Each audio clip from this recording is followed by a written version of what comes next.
I think it is good just to recognize like the movements or the posture of our hearts here, right? Because that's actually freeing to recognize, oh, actually, I feel this way when like someone wants to control me or I have to follow rules. Like it's just good to take an assessment of what's actually happening in your heart. I think that's a victory. Like, oh, it's interesting when someone, my boss, my spouse, or another brother's, like when they told me about this rule, like I felt burdensome, right? I think we just want to start to recognize these things, and then we can ask, like, okay, but why?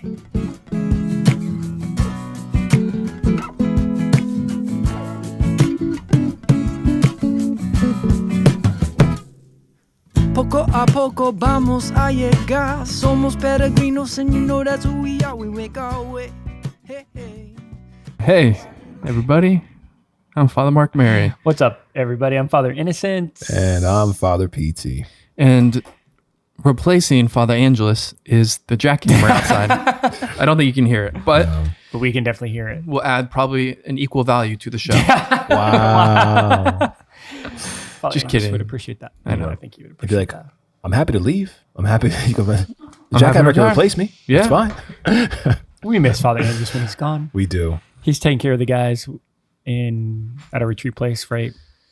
Yep. Our candidate visit, the guys who want to join next year, and he's away on retreat with them. So he's doing his thing. I don't know where this comes from. It just popped into my mind, so I'll just say it. That's usually helpful. Yeah. But y'all are known as like vanilla ice cream. What's Father Angelos' ice cream flavor? No, I'm known as vanilla, and he was what did Brother Simon Mary's mom call him? He might have been. I think butter pecan. Butter Okay. pecan. Yeah, something you always want to take to a party. Okay. Because like, I mean, even if it's contributions here, it's a little bit more spicy. It's like the spicy packet. Yeah. Like if it were Taco Bell sauces, he wouldn't be the mild. I think he'd be a little bit. He's like, I don't know. if he was candy, he'd be the Mexican candy. Yeah. He'd be like a little pepper in it. You're not expecting it. It's like, oh, okay. Something. Okay, this is A little interesting. something. And he plays that role well. I mean, Yeah. it's real, but he Okay, does so it for the surprising. postulants as well. Like he'll come down. You okay? I'm good. I almost dropped the bottle. We're good. He'll come down at breakfast in the morning, he'll have something to always kind of press into, or if guys are annoying or if guys say stuff, Yeah. he's always like, hey, why do you do that? Father Glenn used to be good at that. Yeah. Don't do that. Because they know You need to have somebody. they know that they're totally loved by Father Angelos. So he has the trust, so he can kind of be the edgy uncle. Yeah. The edgy uncle. Do you guys intentionally do like a good cop, bad cop thing? Yeah, I mean, I wouldn't call him bad cop, but it is helpful for me to not have to have certain conversations. So Father Angelos can step in. I'm like, hey, bro, can you just mention that to him? I mean, why is that guy doing that all the time? Do you ever like get your wires crossed and like you both go like super hard, like bad cop, bad cop? Just like totally beat people up. I know. This I don't really get this my guy bad can't do cop. I don't that. really get my wires crossed. You can get fired up about if they're I do. if they're eating blueberries and Lent. Hopefully about more intense stuff than that as well. I give some fire. I've given But you some don't- fiery homilies lately. Yeah, They're all about the same thing, but just going deeper in prayer. You know what I mean? Exactly.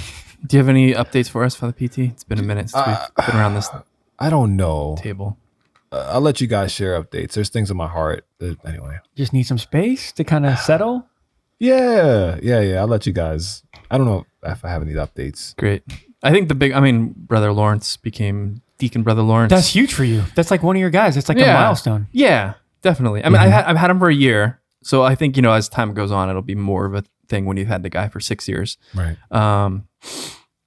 So that was great in celebration. Bishop Bob did it, came in. Bishop Massa was there, some guy from the seminary. I think that went Yeah, it's well. great. We had a dinner for him. And then Brother Michelangelo becomes Father Michelangelo this Saturday. Saturday. It's great. We'll all have celebrated another anniversary of our own ordinations. That's crazy. So That's true. You guys are 6 years this year? 6, 6, and 8. 8. Crazy. When's your ordination day? 28th, man. 28th or 26th? 26th. Yep.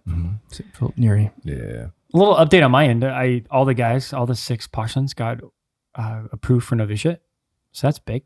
Great. So those guys will be going to novitiate. So it's kind of like a milestone as well. Yeah. Like you just kind of get them to this point, and you're just hoping that the Lord, he always does. He's always good, faithful. So he creates a space for him, and they got approved. So today they are getting measured for their habits, which is cool. Oh, nice. We had the rosary talk last night, so guys got kind of the parameters for making their rosaries, and So that's a thing. When you give them the rosary talk, do you tell them how to wear it on their cinctures? No, that's not till like the last week of Protestancy, and this is a pretty epic year because they're just going to get a real pure form of how to wear the habit and how to wear the rope and how to wear the rosary. Because I will be the only one doing it. Okay, this is I'm going to take it all on this year. Do you normally parse it out to like other people? Yeah, so in the past years, there's been a few people that come and have some opinions. Okay, Generally, I'm a pretty secure man. Yes. And I allow people to kind of come share like some opinions of how to do stuff. Right. Especially wear your rosary. Yeah. So, I mean, I've allowed that to be shared in the past, but thank God guys are really like focused and loyal to me. You usually have your rosary mug there, I think. There it is. There it is. Wearing it correctly. Yeah. I actually thought about this like 2 days ago and I hadn't thought about it for a while. Just how like I'm like detached from it. But how very like objectively clear it is to me that there's definitely a right way and a wrong way to wear the rosary. I'm detached. Clear, definitely. Like I don't bring it up all the time. Like I'm not like seeing it and but it's very clear that there's a right way and a wrong way. Yeah. And they get taught the wrong way here. I'm not gonna play this game. Okay. So I'm good. I have an update. Great. Oh, okay, you're ready. Yeah, I'm ready. You ready? I just didn't know. I want to see what level of depths you're sharing. And I'll still share vulnerably. How did you grade the level of depth? I mean, I'm not here to grade the level of depth. But you just said you were taking in the level of the depth. Yeah, but not to like grade it, but to see like how much are you sharing? Like where are we going with the updates? Because there's a lot of things I could have updated on. Yeah, but I can't wait for you to give what you want to update on. So for the house. We're finishing the season as far as doing the youth ministry. And so, and we're kind of going into solitudes and home visit time and all these different things. And so things are selling well in the house. Guys have been approved for vows for my house. Yep. And it's like kind of beginning a new season, preparing for summer life, our summer camp. So a little bit of excitement, finishing one thing, starting another thing. Yeah, sweet. But the thing that's weighed on my heart deeper, I can't say I know what it is. Yeah. I figured, I don't know if I should talk it out now. Yeah, let's talk it out. Talk it out. I am a big Knicks fan, and there's a lot of my heart specific to the Knicks. And I don't know why they have such an emotion. Like they get me anyway, just like San Francisco 49ers for you. Yeah. It's tough sometimes to watch the games, and I have to watch them by myself or listen to them by myself. And it was funny that so when the novices are assigned to a new house, they have a 2-week visit just to kind of see how the house is going to be. And so we have, God willing, Brother David and Brother Moses coming to our house. And so it was a Sunday, which was game 4 or 3 against the 76ers, which is like a back and forth series. And it was pretty ugly. Or not game 4. Long story short, I purposely turned it, like I was cooking, I was listening to it in the radio in the kitchen. And they're like, hey, Father, you go listen to the game. I was like, no. It's probably better for all of us if I don't right now. Yeah. Like, no, it's fine. We can listen to it with you. It was like, no, it's cool. Like I'll be present to you. Because there's no being present to anybody else except what's happening in the game. Yeah. And like the emotions that come out aren't pretty. I'm like, where did that come from? Like internal family systems. Like where did that come from? Yeah, what's going on there? What's that little guy trying to say? But anyway, it's been now I think three days since they lost on Sunday, or 2 days. And so it's still a process to be able to talk about these things. Father Innocent knows well about stepping into the raw emotions of sports. I still repent, bro. I still repent. When I was I was just a little deacon. I had zero experience. But anyway, it's tough, but we're working through it, and so that's where I'm at right now, specific to the Knicks' loss in the playoffs. Thanks for sharing, Father PT. I know I could share here because it's a safe place. Mm-hmm. Really safe place. That's it. That's my update. Yeah, thanks, I actually do get it, and that's why I'm not going to even make any jokes. Thank you. I appreciate it. It's only one thing for me, and like I don't really follow that closely, but it's like I mentioned on that thing when the 49ers were in the Super Bowl, I tried to watch it by myself because I couldn't be around I mean, if you could watch it with like a serious Knicks fan, right? Yeah. So actually, it's interesting. Somebody offered. Yeah. I mean, anyway, God is good. Somebody offered to get tickets for me to go to the Garden. So when the Knicks are away, they have like a watch party. You can watch in the Jumbotron for like $10. They're like, hey, if I want, I can get you tickets. I was like, that's an environment I'd like to be in, where other Knicks fans. Right. But if I'm watching it in a place that There's random people there. They're going to ask me questions. Oh, is that a bad shot? Or is like, don't talk to me about those things right now. Yeah. Maybe a week later. Yeah. And once again, I know it's a part of my heart that has to be given over to the Lord again and again and again, but It's good, bro. some things run deeper than others. And so, yeah. So, All right. yeah. Thank God for Brother Lawrence becoming a deacon. Staying focused with that. Father Michelangelo. Thank God for your postulants, and thank God for the Knicks. That's the level I wanted to share. I appreciate that. I think we'll continue on. I had something that I wanted to share, but we'll share it in a different episode at a very healing moment. But I'll talk about that later in 2 weeks. We're not going to have any chit chat next week. Oh, cutting straight to the chase. Okay. Yeah, we have a more serious episode. Okay.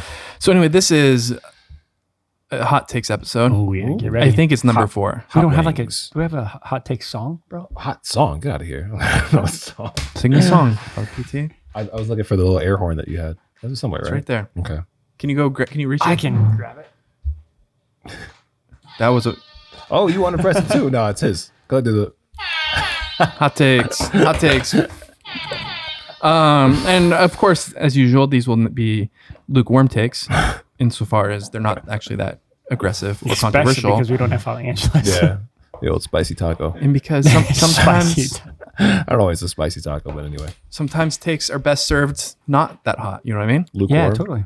Just palatable. You know? I'm with you, bro. Just trying to model. I think we're trying to model a healthy hot take. Palatable takes. Yes. No, it doesn't have the kind of Yeah. ring to it. You know hot what I mean? but not burning. I don't know. I don't know. Ready to eat takes. I'm a big fire guy. You know what I mean? Like interior fire guy. So you want to say unnuanced things? So anyway, that's what this episode is. Thanks everybody for providing for our podcast and helping us do it. We have 3 topics today, and we'll allot about 10 minutes to each of them. Yes, sir. The first one is I don't actually know what to call it, but I'm going to share it with an experience, which I think is going to be relatable to people. By hot takes, it's really just 3 different short themes, by the way. It's not actually hot takes. They're not actually really takes. It's more of like, Don't really want to stir it up. because what were we doing? We were, all the CFRs, we were all asked to for a period of time, have a statue of St. Joseph in our chapels. And normally by rule, we have San Damiano crucifix, and then we have Our Lady of Guadalupe. And we are not permitted to have a third sort of permanent religious image in our chapel, but for seasonal things. And an invitation to intercede for the Eucharistic what's it called? Revival, Eucharistic Congress, Eucharistic Renewal, Pilgrimage. But that's part of the revival. But I think specifically the end, we were asked to have a statue of St. Joseph asking his intercession. And so anyway, we were doing that and putting it up, and I was asking one of the brothers for help and like, what do you think we should put it here or there? And just the way our friaries are set up, like the best aesthetically, because some of us have an aesthetic eye, for example, how we place our rosaries. Aesthetically, the best place to put it, the only one that makes sense really is in front of the altar. And so it's kind of look at it. And just even the way things are, like to be able to see it. And then one of the brothers who's a seminarian said, yeah, Classic. like because I don't know, try not to do that, because we were kind of told it's like more appropriate to put it in front of the ambo and like not in front of the altar, which made sense too, because when somebody was trying to help us get ready for Easter, they put the image in front of the ambo instead of the altar, and it was just like I moved it because like that just looks terrible over there. And I had an interior kind of revolt of like basically like it was kind of this experience of like, can we do anything? Like it was just like this, okay, here's another thing, another rule, another thing that we can't do. And so exteriorly we did, I went along with it. We put it in front of the ambo, and then, but interiorly I kind of like the frustration. And that's kind of how I try to be a maximalist with obedience and with doing not just what we have to do, but what we're kind of recommended to do or asked to do from legitimate superiors. I think it's important for our time. And just to be clear, is there a norm that we shouldn't put stuff in? I don't know. they didn't sort of communicate it like that. Like there's specifically a rule against it. It was more like based off of the importance and the imagery and this thing and that thing. It's of the altar. It's basically. more, it's probably it's appropriate not to, whatever it is, to allow the altar to be its own thing. And I guess I hesitate to that because because I know people are going to have different church experiences where they might have something currently in front of the altar. So it's not, I don't think it's expressly forbidden, but it's kind of like an imperfection of the symbolism. Anyway, so we, but I think anyway, we did the right thing. But I think this is just an experience you have. It's like, okay, because for us too, we kind of have a funny chapel. And so it's like, okay, by the way, like sometimes we move the ambo for space, whatever. It's like, you're not really supposed to do that. And it's like, we had a practice of removing the altar cloth. Like, you're actually not supposed to remove the altar cloth. You're supposed to leave it on. And there's like all this sort of stuff. Like we had the experience where our whole community used to have our hood exposed during Mass. And then we learned, well, actually during Mass, you're not really a CFR priest, you're just priest. And so you're actually supposed to have everything covered in white. And so we all kind of covered in white. And so it's like this ongoing, like another thing. And I think that most people probably don't experience this in the liturgical space just because they aren't learning all these sort of things, but they probably do it like with morality. And it's like, wait, I can't do that. Oh, I can't listen to that either. Oh, I can't watch that show. And there's like, I just kind of want to talk about that experience of the ongoing experience of learning new things and learning new rules and then learning new prohibitions. And it's like, it can just feel like burdensome, and it can feel sort of overwhelming, and it can feel like, can I just live?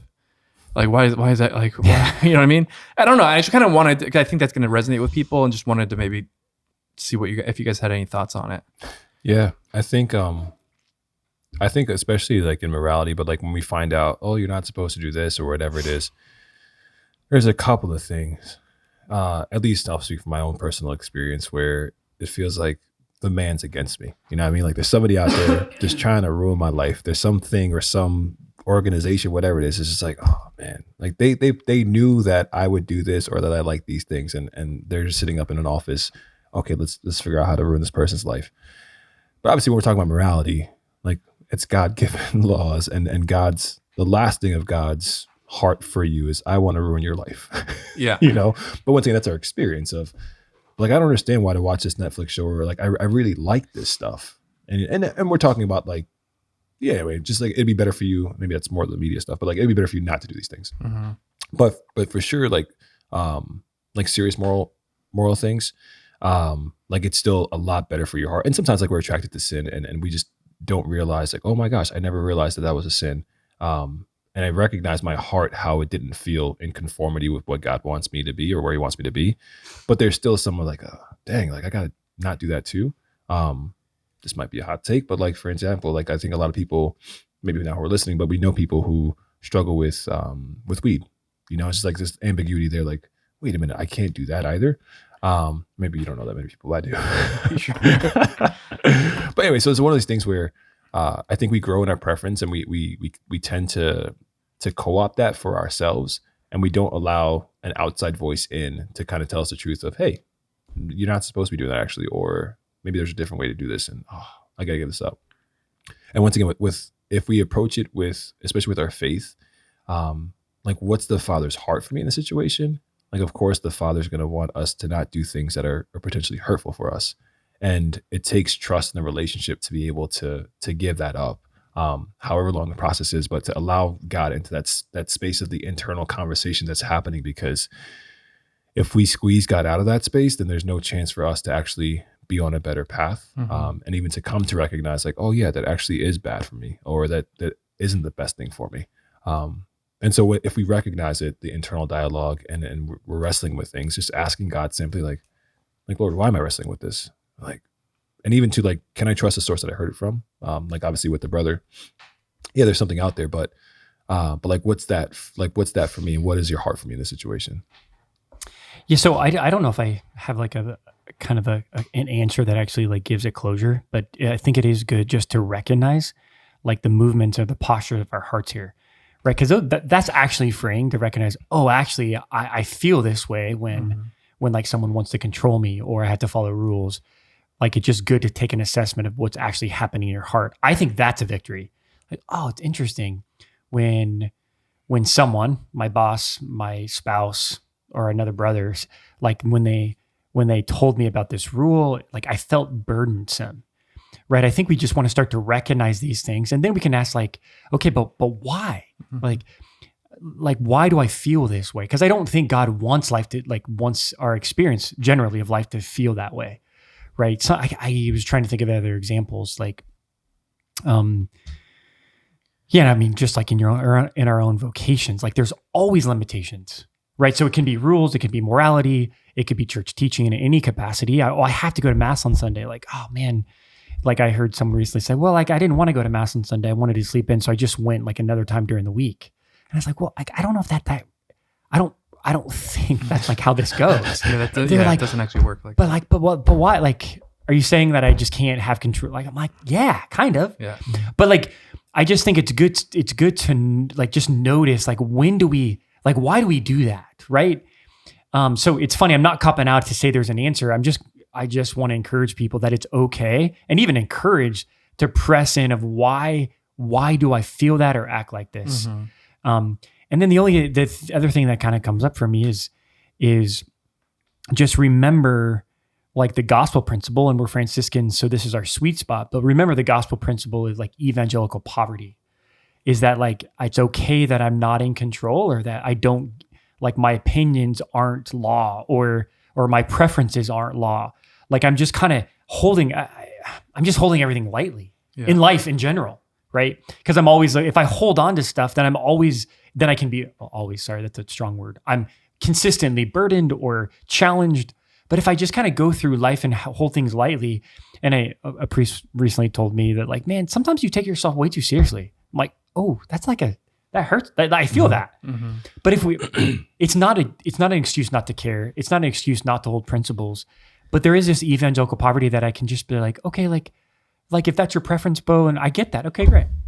Or like put in before in front of the altar or in the ambo, like, to me, I think it looks better there, but like, whatever, Mm-hmm. So try to holding things lightly, not taking this stuff too seriously, because then we're always setting ourselves up for like some sort of confrontation. And so I think it might be an invitation for evangelical poverty to just recognize like the posture of life. Am I holding on with a tight grip to everything? Or am I able to kind of be led and kind of ask deeper questions kind of about everything? Yeah. Whether it's weed or or anything else. Yeah. Yeah. I'm going to wrap it up. I was going to say one more thing. I just had this experience of, and I'm just doubling down on the previous point that I made, but in conjunction with Father Innocent. Summer camp, we had to have like it registered by the city and all these different things. And there's just like a checklist of like 50 different documents you need. It was anyway, administration nightmare. And so they do like a random check during the time of the summer camp. And this person from the city comes, they have a checklist, and I always felt like the checklist was changing. So they give you one thing, but then they have like a different checklist. The old moving goalposts. Just to get you, I remember having this experience of like, well, are you a mandated reporter? I was like, well, I'm a priest and this and that. And so I could prove that I am a mandated reporter, but not by the state of New York. Well, you need to actually pass this 6-hour class and I'm like, come on. And like everything else was great. Like 49 out of 50. I was like, can we just, like not have to worry about this? And they're like, nope, the rules are the rules. So we got like a fine. And just, I guess, once again, it just felt like something else was okay. Yeah. I messed up on that point, or I didn't see this. What would have been helpful for me is like, hey, you know what?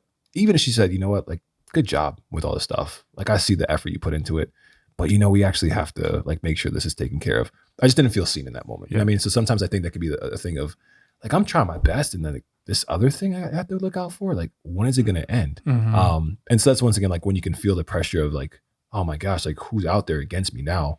But once again, the heart of our Father is not somebody who's going to just like be giving us these rules for rules' sakes, but it's for our hearts. And just to ask him in the moment, like, God, do you even see me right now? Like, this is my heart. This is my heart for you. And so just be with me in this time. Once again, just noting that experience, but bringing it to him in a healthy way. So, yeah. And, cause I think like what some things, and we had a whole episode on this, I think like living from the inside or something like that, not the outside, is like you can't go about your like Catholicism, your religion, like the sort of summer checklist. You know what I mean? And that's the temptation people can have, and that's not God's just not the city inspector, you know? And so we do have to kind of be careful with that. But at the same time, the rules are there for a reason. And so I think, and you see it, you know, it's like, okay, so wait, I went to a Saturday mass, a wedding mass at 2:00, and there's a 4:00 vigil mass that would cover Sunday obligation, and this one doesn't. Like, you know what I mean? Like there's like all this stuff like, oh, I want to really do these readings for my wedding. And they're like, well, actually it's not one of the options. And it's like, wait, what do you mean it's not one of the options? And so I do think, and it's just part of I think what I wanted to say is just like, yeah, we get it. Like this is part of the experience. And I think what the invitation is knowing that the rules and things like that, there's actually a reason for it. And so if you want to, I think the hard part is when you get the rule and you don't really know the why. Yeah. That you could, if it's really, really bothering you, to kind of go deeper to the why. But also, and I think that's like my experience with some of this liturgical stuff and sort of the, like the statues, like I like it. I really like it in the middle of the altar, and I don't like it over there. And just that's got to be that's part of the work as well of being a Christian, of following the Lord, is just sometimes you can't have everything you want. And sometimes we have to be okay, be like, okay, I don't want to do this, but I really want to, you know, but I'm going to do it because that's just sort of how obedience works. And I offer it to you, Lord. And again, if I can't get through it, I'll try and figure out more of the why. But yeah, so Sweet. The rules aren't arbitrary. We get it, because they can just be like a lot. And even us who are like, we just know all the rules for the most part, you know, like it's hard for us sometimes too. But obedience is good. Obedience is the best. It is. It's so important. Just be obedient, people. Be obedient. Number 2. This one's a little bit cliche, a little bit played out, a little bit I've been there, done that. Maybe. I think I've just had the experience of coming across people who have really healthy, like have made some very concrete, healthy decisions towards media. And I think most people, most people are probably trying to do better with the amount of like media consumption, the amount they're on their phone. Here's just some concrete things that I've come across that are like, oh, that's a really good idea. I have a list because I put this together. Of course you do. But I don't want it to make it exhaustive and like cut you guys out of this episode. If you guys have anything that you want to contribute, and then if it's on my list, I can check it off. I'm gonna let you cook, and then if I want to add something else, I will. Thanks, bro. All right. So this one, a priest shared this with us. It was Michael O'Brien, the author's son, who's a Jesuit priest. He talked about his decision to go to a normal watch instead of using an Apple Watch, because he found that, you know, he'd get the sort of the email, he'd look at it, and it would kind of like, then he'd like get sucked in and look at it and respond. And it was kind of like a thing that kind of continually happened. And he just noticed that throughout the day, throughout the week, it would end up sort of unnecessarily like sucking him in consistently because of like how immediate it was. And so he just made the decision. He still has like a smartphone to just go to a normal watch instead of the Apple Watch, just as like a little boundary. And it seemed to be really effective for him. So that could be something. I was at a restaurant. I gave a talk at the Catholic Information Center. Thank you to the Millers and everyone who came. They threw me like a little book launch party. They celebrated me because they're nice people. But that was like the idea. And then we went to dinner after. And I think this is what was happening is they're trying to take a picture after. And the waiter was like with this guy, his name's Matt. It's like, your phone's all like, it's only black and white. It's like, no, it's okay. Yeah, it's just like, I said it like that, but like the picture will come out in color. And so a lot of people set their phones in grayscale. Okay. Because when it's not in color, it's just like, it sucks you in less. It's like less enjoyable to be on TikTok or Instagram or whatever if it's just black or white. But you can still do like what you need to do. So that might be, so if you're kind of struggling with your phone thing, maybe setting it in grayscale might be a good thing. This was awesome. There's a photographer who we worked with, and so there's, I guess, ways in which you can set timers on apps that you don't have control over. So you give somebody else like the password for it or whatever. And he gives himself 5 minutes for Instagram a day and then 30 minutes on Saturday. And he doesn't have control over it. And it allows him to be on there if he needs to be on it to check, but it's just like a very, very concrete like this is how much I'm going to use it. And again, like he doesn't just have immediate control over that. So I think that's like a great thing to do to sort of have some sort of timer on your apps. So those are all kind of like a little bit more sort of concrete things. Some other practices that people have had would have been maybe no social media except on weekends. I've heard of people doing no social media between 8 at night and 8 in the morning. The hard part with both of those two is that they're reliant on the user actually being disciplined. And what I like about the timer thing is, and even the sort of no Apple Watch thing, is that it's like I'm making in my best sort of mindset, I'm making this decision, setting this boundary, and I'm giving somebody else the key so that like I'll actually do it. Because once we, I think we all know who've tried to have better practices with this stuff that we can kind of get sucked into it if it's just up to us. And then this, I've also seen parents have all of their kids' phones on sort of like on off. So it's like, okay, at this time, the internet goes off in the house. And so, and then they can also see, like who's on it or whatever like that. I think, with the healthy communication, that's appropriate. And then I think, there's like app, like it's for like limiting what you're looking at. There's apps like Covenant Eyes, things like that, which are helpful for some accountability and some protection, especially with sort of just pornography and et cetera. So those are some of the things I've seen. I've seen families not have TVs in their living room, which I think is pretty cool. Anything that I missed?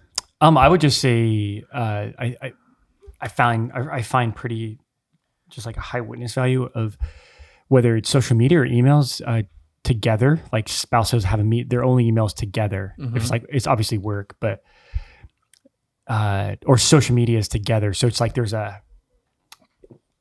accountability where I'm not going to have like my own Facebook and my own Instagram, so I can just get caught in this world. But like we're going to use it together. Yeah. And so I found that really helpful. Or just a big witness that I just don't have kind of my own social media world I manage, but there's like, my spouse or some, I'm sorry, it's not my spouse. But they're just doing it together. So this world is opened up to both of them, and they're talking about it and they're getting emails, everything's together. Yeah. So that's helpful. I just think it's like an accountability thing. And this is kind of interesting, but the only other thing that I'd add to, or actually wouldn't add, but just to note, is that we can have all these boundaries, but I also think, there's like built-in boundaries to our own way of life. And I hear this a lot from the postulants that we have a lot of, there's a pretty strong boundary. We don't have social media. The postulants don't have email access, all these different things, but it's not just enough to set the boundary, but there's actually space to recognize like how I'm being affected by it. Right. So I think it's just helpful to set the boundaries, but at the same time, take stock of the positive ways that this is affecting me. And so it's not just for the sake of having boundaries. It's for the sake of like, wow, I hear people say all the time, like, wow, like my life is actually different, or my attention's different, or I don't have anxiety during the day as I'm like checking these things. And that's a part of the formation. It's setting boundaries, but actually in real time, like realizing how it affects me, and the fruit of like, I'm actually more at peace, or I'm more present in the present moment, if that makes sense. I don't have an Apple Watch and I'm like, oh man, I'm actually more present to the people around me. So it's just to make sure we complete the circuit, that I'm setting boundaries for the sake of real time fruit of it actually being able to change me. Yeah. So that just. I think you mentioned this, I don't know if it was Lent at some point in time, but just having like an accountability partner, like something, looking at like how long you've been on certain apps, just like, hey, like you've been on Instagram for 3 hours this week, like you could, I think, see your weekly report type of thing.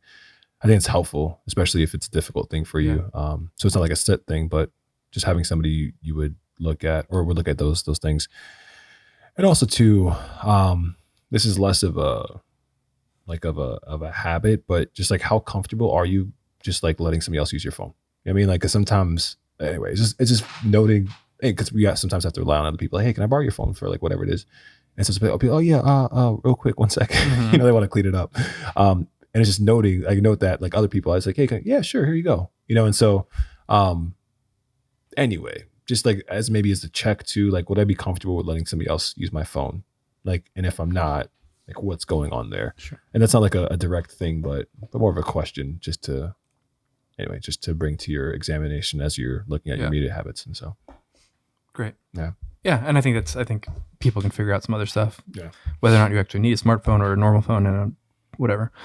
Cool. So I think that's all. I'll just say it because I kind of wanted to celebrate like, oh, there's just a lot of people making really kind of strong and healthy decisions. And I'm always edified by that. So congratulations, everybody. The last one for today is I'm going to talk about a little bit of maybe my experience with the priesthood based off of somebody else's experience with the priesthood, which I think is going to resonate with a lot of people's experience in the church. And Father Benedict Rochelle, who's one of our founders and one of the most kind of well-known founders, he's talked about how kind of early on in his priesthood, he was considered and sort of labeled a liberal, particularly because of his sort of focus on social justice, on kind of addressing racism, on making sure that we were doing things with the poor, et cetera. Like he was kind of judged a liberal, particularly because of his sort of emphasis on social justice. And then that later in his life, he became sort of known as a staunch conservative because of his fidelity to church teaching and the habit and the commandments and sexual morality according to the tradition of the church and all this sort of stuff. And what he talks about is like, I didn't change actually. Like I'm the same priest and I believe the same things that I believed, in the 70s and the 80s that I do now in, the 90s, early 2000s. But kind of the culture of the church has changed. And so now kind of how people see me and perceive me and sort of what judge me is just different. And I feel like I'm kind of experiencing that for maybe the first time in my own sort of Christianity and my own priesthood, where depending like I have this kind of listed here is certain like in certain schools we would be or sort of people would consider us in our sort of fidelity to church teaching, et cetera, to be like staunchly traditional or conservative. When we go and pray outside of the abortion clinics, the pro-choice people refer to us as fascist bigots. They have a whole song about how we are something about, hey ho, fascists are going to lose or something like that. I am not a fascist. I don't totally know what that means, but I don't think that's what I am. And then and I'm kind of like a little bit more used to that. And that's like not totally surprising. But then, like in the, the 2000s, having conversations about like just letting people share their story about their experiences of racism in church. And that we were called like Marxists and socialists. And then in some places, because of, again, kind of upholding church teaching and sort of at the service of communion and sort of obedience, called modernists or spineless sheep. And it's like, and the new stuff, kind of like the new stuff that I thought, like, it's like, oh, that one, these were our people and we're on the same page. That's the kind of the new introduction of things that kind of like hurts more. Like the pro-choice people calling me a fascist bigot. It's like, okay. Or the people who would like think that church teaching should teach to change on sexuality or marriage. Like, okay, like that's just, if you call me names, that's fine. So anyway, I find it like, and I would just say, because I think there's a lot of priests out there who are just trying to like be faithful. They're not trying to change. They're just trying to be good priests and uphold church teaching and sort of keep unity and be good sons of the church and be as faithful to the Holy Father as possible. And, like, and be respectful and all that sort of stuff. And then they're just kind of like, you just kind of get beat up a little bit from every side. And I don't think it's just a priest experience. I think there's just probably a lot of Christians out there who are like, wait, what's happening? I thought I was a good guy and now I'm a bad guy, or I thought I was like, faithful and this, and now I'm being told that I'm not doing all this other stuff. And so I'm like problematic. And I think the from Father Benedict's sort of story, it's like, oh, I think this probably is just something that happens. Mm-hmm. I think that there's just ebbs and flows in culture and society, and it's okay. We can kind of expect to be called one thing and then another thing, even though we don't change. But let's just kind of keep our eyes on the Lord and remain in Him and trust in Him, and kind of let the tides continue to ebb and flow. So I don't know, like, do you guys, does that resonate at all with your experience? Do you have any thoughts on it? Yeah. Right. Jesus, I think in John 17, not 17, but anyway, he talks about like the world hated me and I'll hate you too. And so Jesus had the same experience, I'm imagining, right? Like he's born, faithful Jew, and just like, I'm just here to love y'all. And eventually, right, actually in a very dramatic way, was led in on Palm Sunday, Hosanna, and then killed on Friday, But once again, Jesus didn't change. And I think if, as priests specifically, like we enter into like Christ's priesthood, and so that's a part of it too. And like his heart hurt, I'm sure, like, these are my people. Like I thought we're all on the same team. We all wanted the same thing. And so anyway, so I think there's an experience there. If we do feel this way, like we could resonate with Christ in a particular way. But I do think more so than anything else, right? God doesn't change, but the world does. And the way in which anyway, the evil one is cunning and he's deceptive and he's going to try whatever new thing is there and going to try to both get us off of this foundation we have in Christ, but also to just change the topics and the way in which we get attacked.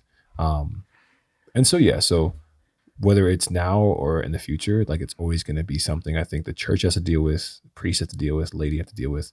But once again, I think that the surety that we have is knowing that Christ has gone through it and he promised us that this is going to happen to us. But also he promised that he's going to send the Holy Spirit and that he's with us and I'm with you always. And so, yeah, even though it happens and just much like Father Benedict, it's just okay. Like it is what it is. And this is a lot of following Christ, but he's with us in it. And so that's very comforting. Yeah. The thing that I think I struggle with, because I see it and I experience it. And I think, the thing I struggle with is the constant, the culture or the world's constant categorization of people or the ideology. So you can't just be like a faithful priest, or you can't just be like, hey, this guy's a good man. These guys are just faithful. We constantly have to put people in boxes. You just like, that's what an ideology is we just like emphasize particular things or particular parts of culture, parts of religion, like all these different things, right? Parts of psychology. And so we want to like grasp and just say, okay, this guy's like that, right? So I feel that that's pretty constant because it gives people a sense of control, that like they categorize people. And then, so again, what's the answer to that? I just think it's more pronounced now more than ever that I think we're just in a crazy world and people are constantly at each other and there's camps and we have to we're always fighting each other and we have to disagree. And so I think that's just the kind of the world we live and breathe. And so then it just makes its way into the church that I think it affects our relationships. It affects our parishes. It affects the priesthood and how we see each other and love each other. And that's just to say, I'm not providing an answer. I just think it's helpful to be careful that we don't have to like breathe in that air that we're constantly like have to like define and like bite people like this. I just think we can just like see the goodness of people and sometimes if like I see speaking of throwing grenades, sometimes like I think people live like this with the Holy Father. They're constantly evaluating everything.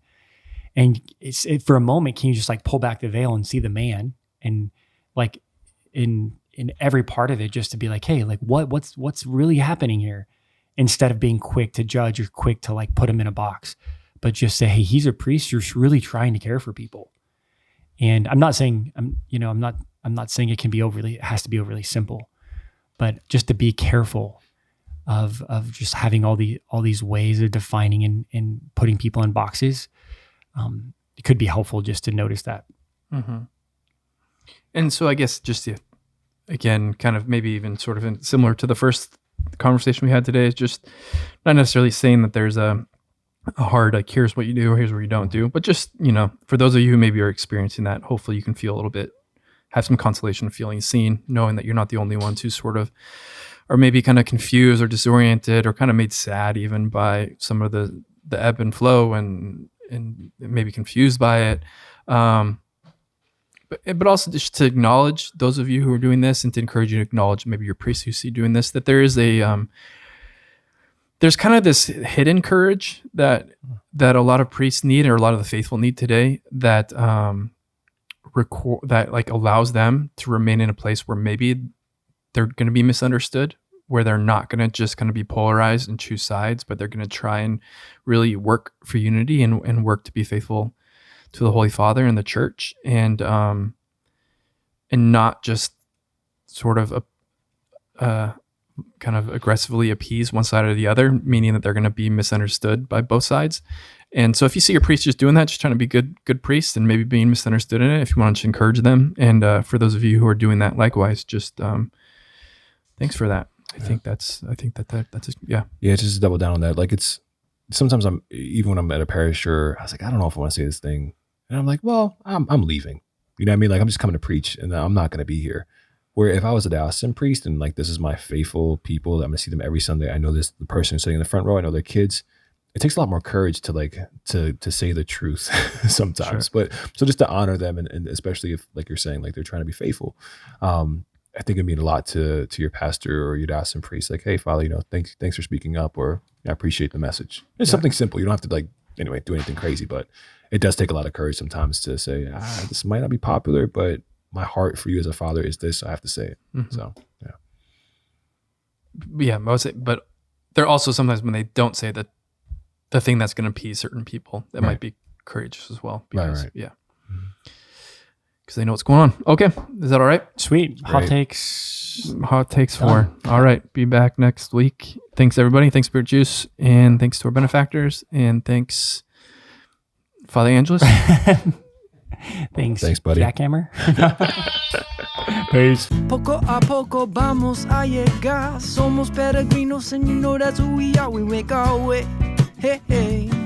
Little by little we learn a little more each day, that God is love, that life is short, that all will be well. And I know